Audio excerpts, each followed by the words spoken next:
O pessoal quer saber o Santo Graal, o que é, conta pra gente. Também a coroa de espinhos de Nosso Senhor Jesus Cristo, os pregos da crucifixão. Então vamos lá, vou começar com o Santo Graal. Sim. Eu trouxe até uma pequena réplica que vou deixar aqui do lado. Mostra para o pessoal que está assistindo aqui para essa câmera. A câmera, filho. Essa aqui é uma pequena réplica do Santo Graal. O cálice da última ceia. O cálice da última ceia original fica na Catedral de Valência. Na Espanha. Na Espanha. Sim. Eu digo que é original porque ele é reconhecido pela Igreja. Certo. Os dois últimos papas estiveram lá, fizeram a celebração eucarística junto com esse objeto, veneraram esse objeto. Falando do São João Paulo II e Bento XVI. Sim. E o nosso Papa Francisco, nosso querido Papa Francisco, instituiu o ano jubilar do Santo Cálice, comemorado a cada 5 anos. Tá? A história desse cálice qual que é? É uma história interessantíssima. A trajetória dele... Deixa eu pegar um pouquinho. Pode pegar. Sim. Na verdade, ele é essa parte de cima, tá? Que chama copa. Ele é feito de ágata cornalina, é uma pedra. Tá? Segundo a pesquisa do Antônio Beltrán, que é um arqueólogo, ele foi confeccionado em alguma oficina do Oriente Médio, ou Síria ou Palestina, ou Turquia, tá?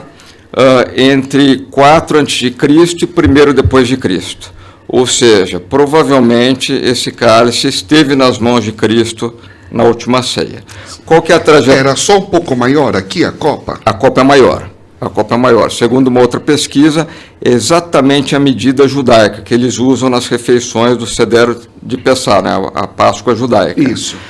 E uma outra pesquisadora recentemente também falou um negócio muito interessante a favor da autenticidade desse grau, que essa pedra, na antiguidade, era classificada como sárdio, que era a pedra representativa da tribo de Judá, da qual Cristo provinha. Tem todo um simbolismo, uma significação forte. Uma significação forte que eu falo assim, que as relíquias elas têm uma história nas entrelinhas. Sim. Eu vou te contar a história desse aqui, depois vou falar de um concorrente desse aqui, porque eu acho que os dois estiveram nas mãos de Cristo na última ceia. Sim. Porque, segundo São Lucas, não foi um cálice só. Isso. Foram pelo menos 2. É verdade, ele tá? fala. A história desse cálice, assim, a história mais consolidada. São Pedro levou esse cálice para Roma. Sim.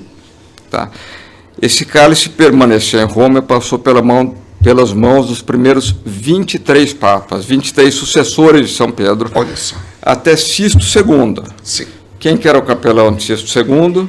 São Lourenço. Nossa. Nosso querido São Lourenço. Sim. Sisto II ia ser morto. Tá, grande perseguição, uma das grandes perseguições do Império Romano. Pouca gente sabe que hoje morre mais cristão do que naquela época. É verdade. Morre muito mais. Vamos nos ater aqui ao tema. Ele sabia que ele ia ser morto, ia ser martirizado, ele confiou a São Lourenço os tesouros da igreja. Isso. Ele falou, te confio os tesouros da igreja.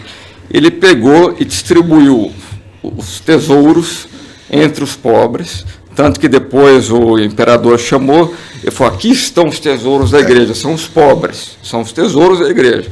Cristo está em cada um dos pobres. E o que ele fez com o Santo Cálice? Ele pegou o Santo Cálice e mandou para Espanha, para Huesca, cidade dos pais. Sim. E esse cálice permaneceu lá por um tempo.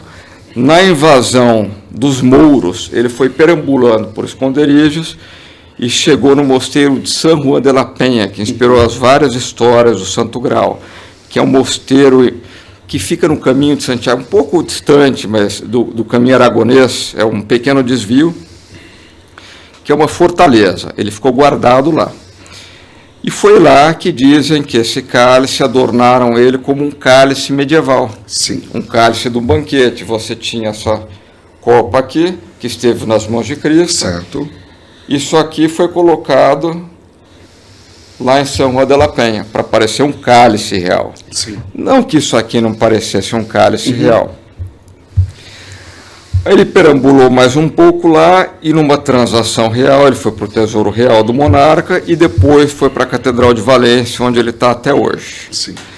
Tá? Tirando, por exemplo, a Guerra Civil Espanhola, que eu falo nesse livro sobre as revoluções que abriram as portas do inferno, tá? Que os revolucionários foram atrás, eles quase destruíram isso aqui. Meu Deus. Esse cálice sobreviveu em esconderijos precários. Sim. Por exemplo, no sofá da casa de uma fiel, num armário, numa parede falsa, até voltar para a Catedral de Valência.